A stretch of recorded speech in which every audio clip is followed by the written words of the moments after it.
Hello everyone, welcome back.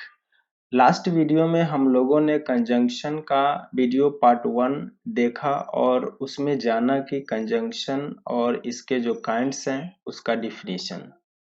इस video में हम लोग कंजंक्शन के जो काइंड्स है उस काइंड्स के अंतर्गत आने वाले सारे कंजंक्शन को ग्रुपिंग करके उसके क्लासिफिकेशन करके हम जानेंगे। तो चलिए देखते हैं और शुरू करते हैं इस वीडियो को। जैसा कि आप देख रहे हैं कि कंजंक्शन का यहाँ पे 3 काइंड्स हैं। पहला है कोऑर्डिनेटिंग कंजंक्शन, दूसरा है कोरिलेटिव कंजंक्शन और थर्ड है सबऑर्डिनेटिंग कंजंक्शन। तो मेनली ये 3 काइंड्स है कंजंक्शन के, और जितने भी कंजंक्शन हैं उन सब को इन्हीं 3 ग्रुप्स में हम रखते हैं। स्टडी के सहूलियत के लिए ये ग्रुपिंग किया गया है। तो चलिए देखते हैं कि ये कोऑर्डिनेटिंग कंजंक्शंस के अंतर्गत आने वाले कौन कौन से कंजंक्शन हैं।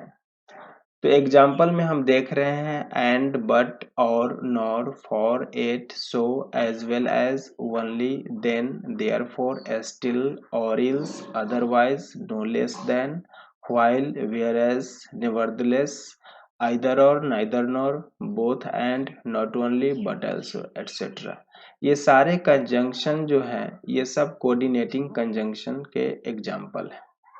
तो इस तरह से हम यह जान सकते हैं, समझ सकते हैं कि कोऑर्डिनेटिंग कंजंक्शन के अंतर्गत आने वाले कौन कौन से कंजंक्शन है। तो इनको देखकर हम समझ सकते हैं। नेक्स्ट जो है कोरिलेटिव कंजंक्शन। इसी कोऑर्डिनेटिंग कंजंक्शन से ये कोरिलेटिव कंजंक्शन निकलता है। तो इसमें कुछ ऐसे कंजंक्शन हैं जो पेयर फॉर्म में आते हैं, जो हमेशा एक जोड़ा में आते हैं। जैसे यहाँ पे आइदर और है, neither nor, both and, not only but also. ये सब पेयर फॉर्म में आने वाले जो कंजंक्शन हैं, जो कोऑर्डिनेटिंग कंजंक्शन के पार्ट हैं, वे सब कोरिलेटिव कंजंक्शन कहलाते हैं। तो इस तरह से कोरिलेटिव कंजंक्शंस के जो एग्जांपल हुए either or, neither nor, not only but also, both and, no sooner than, though, yet, hardly, scarcely, when, whether, or, so as, such that, etcetera. तो ये पेयर फॉर्म में आने वाले जो भी कंजंक्शन हैं, जो हमेशा अपने साथ एक कॉम्बिनेशन को लेकर चलता है, वैसे कंजंक्शन को कोरिलेटिव कंजंक्शन कहा जाता है। और एक बात इसमें ध्यान देना है कि ये जितने भी पेयर फॉर्म में आने वाले कोरिलेटिव कंजंक्शन हैं, इनके बाद सेम पार्ट्स ऑफ स्पीच का यूज किया जाता है। सेम पार्ट्स ऑफ स्पीच कहने का मतलब है कि अगर आइदर के बाद कोई नाउन आता है तो और के बाद भी कोई नाउन आएगा। यदि आइदर के बाद कोई प्रोनाउन हम यूज करते हैं तो और के बाद भी हम कोई प्रोनाउन ही यूज करेंगे।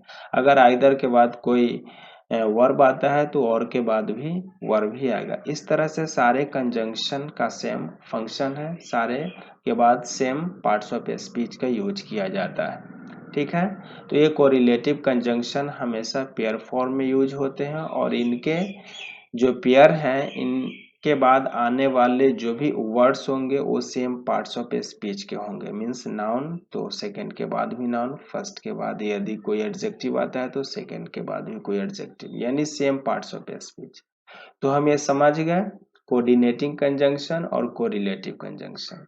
यानी कि कोऑर्डिनेटिंग कंजंक्शन जो है, इसका अगर हम डिफिनीशन की ओर चले तो कोऑर्डिनेटिंग कंजंक्शन क्या होता है, तो ऐसा कंजंक्शन जो इक्वल रैंक वर्ड्स को, सेंटेंस को या फ्रेज को या क्लॉज को ज्वाइन करता है, उसे कोऑर्डिनेटिंग कंजंक्शन कहते हैं। और इसी कोऑर्डिनेटिंग कंजंक्शन में जो पेयर फॉर्म में यूज होने वाले कंजंक्शन हैं वो कोरिलेटिव कंजंक्शन कहलाते हैं। और ये कोरिलेटिव कंजंक्शन के बाद हमेशा सेम पार्ट्स ऑफ स्पीच का प्रयोग किया जाता है और ये पेयर फॉर्म में होते हैं। क्लियर है। अब आते हैं सुबॉर्डिनेटिंग कंजंक्शन में। ये सुबॉर्डिनेटिंग कंजंक्शन क्या होता है, जैसा कि नाम से ही क्लियर है कि सुबॉर्डिनेट क्लॉज में जो कंजंक्शन आते हैं वो सुबॉर्डिनेटिंग कंजंक्शन कहलाते हैं, और इसका काम होता है कि प्रिंसिपल क्लॉज को ज्वाइन करना।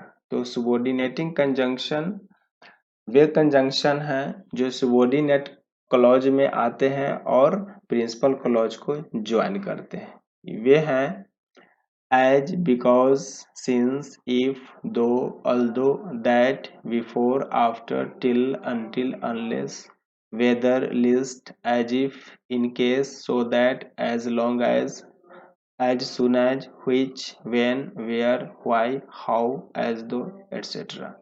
ये सारे कंजंक्शन जो है ये सुबॉर्डिनेटिंग कंजंक्शन के एग्जाम्पल है और ये सुबॉर्डिनेट क्लॉज में आते हैं और प्रिंसिपल क्लॉज को जोड़ने का काम करते हैं सुबॉर्डिनेट क्लॉज से।